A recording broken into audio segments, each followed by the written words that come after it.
At the far northeastern tip of Minnesota, where the forest meets the cold blue water of Lake Superior, there is a place the Ojibwe call Gichi Onigaming, the Great Carrying Place.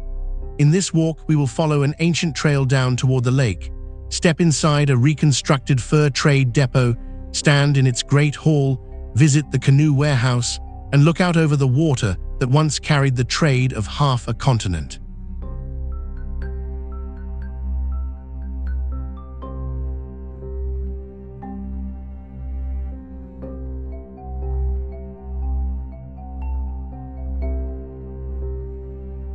First, where in the world are we? This is the very corner of Minnesota, in Cook County, on the north shore of Lake Superior, just short of the Canadian border. Beyond these trees, the water stretches east toward the Atlantic, and behind us, a wild country of lakes and rivers runs west into the heart of the continent.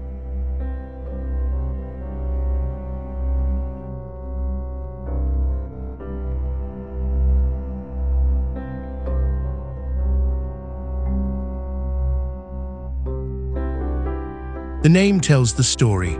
Below here, the lower Pigeon River drops through a run of impassable falls and rapids on its way to the lake. To get around them, travelers had to leave the water and carry everything overland. That path is the Grand Portage, a foot trail about 8.5 miles long, running from Lake Superior up to Fort Charlotte on the navigable river above the falls.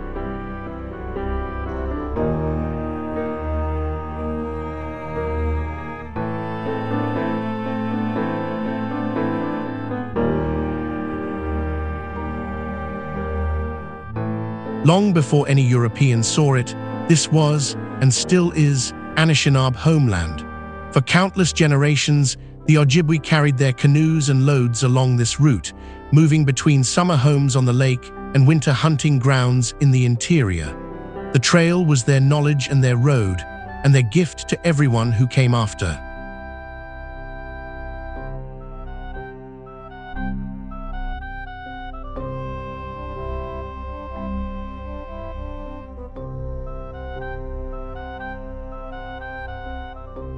Walking a stretch of that trail today, it is easy to feel its weight.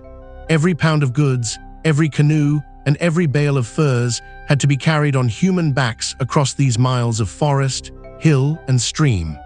A single crossing could take most of a day, and it had to be made again and again through the short northern summer.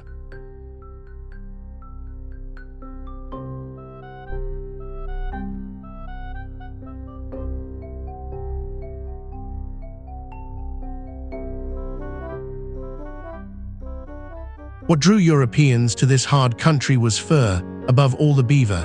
Its dense underfur made the finest felt hats in Europe, and the demand seemed endless. In exchange for pelts, traders brought kettles and cloth, blankets, tools, and beads deep into the interior.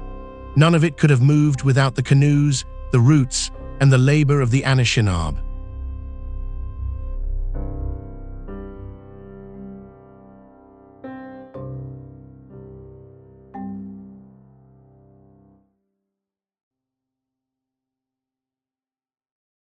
By the 1780s, one company dominated this trade, the Northwest Company of Montreal.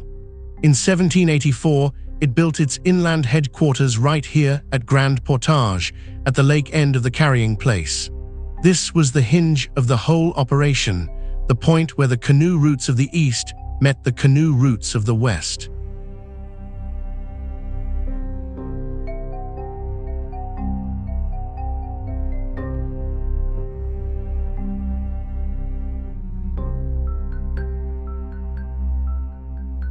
Each summer the depot came alive for the Great Rendezvous. From the east came the Montreal men, the mangeurs de lard, or pork eaters, in huge canoes loaded with trade goods. From the interior came the hivernants, the winterers, hauling the furs they had gathered all year. Here the two worlds met, exchanged their cargoes, feasted and argued, then turned for home before the ice returned.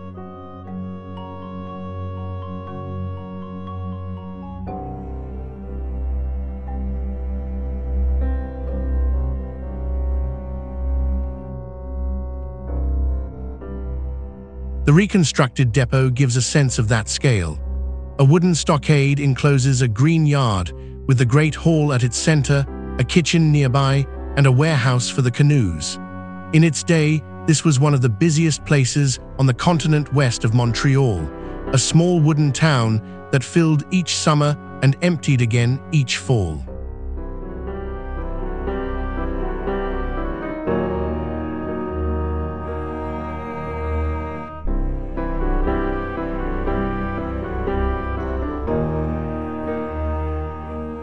Inside the Great Hall, the partners of the company dined and did their business beneath a single roof. This was the boardroom of the North Woods, where choices were made that shaped trade across half a continent. Around it, the clerks kept their ledgers, and outside the voyageurs made their camps.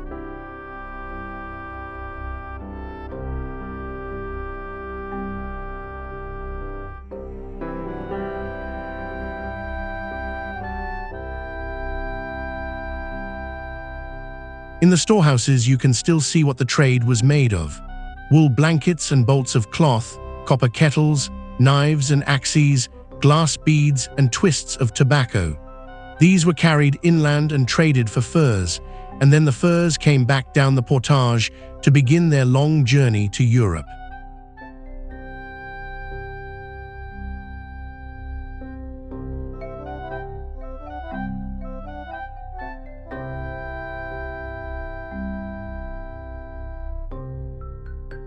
At the heart of it all was the canoe.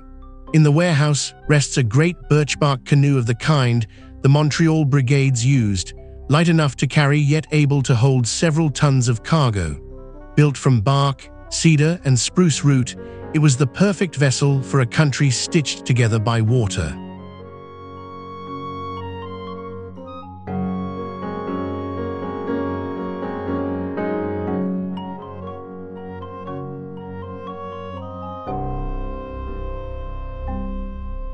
From the shore you look out on Lake Superior, Gichi Onigaming, the greatest of the Great Lakes. This water was the highway that connected Grand Portage to Montreal and the sea. Standing here, with the depot behind you and the lake ahead, you are standing in a doorway between two vast worlds.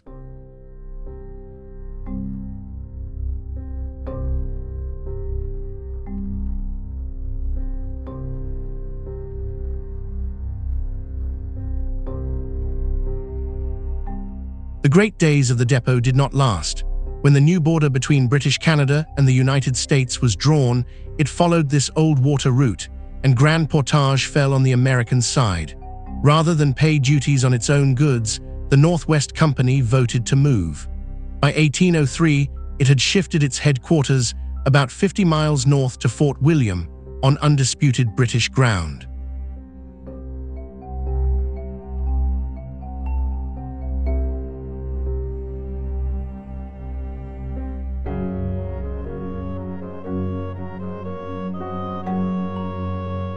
For a century and a half the site rested. Then, in 1958, it was authorized as Grand Portage National Monument, established with the cooperation of the Grand Portage Band of Lake Superior, Chippewa. The monument lies entirely within the Grand Portage Indian Reservation, and today the band and the National Park Service care for it together. Nearby, an Ojibwe Heritage Center tells the story in the community's own voice.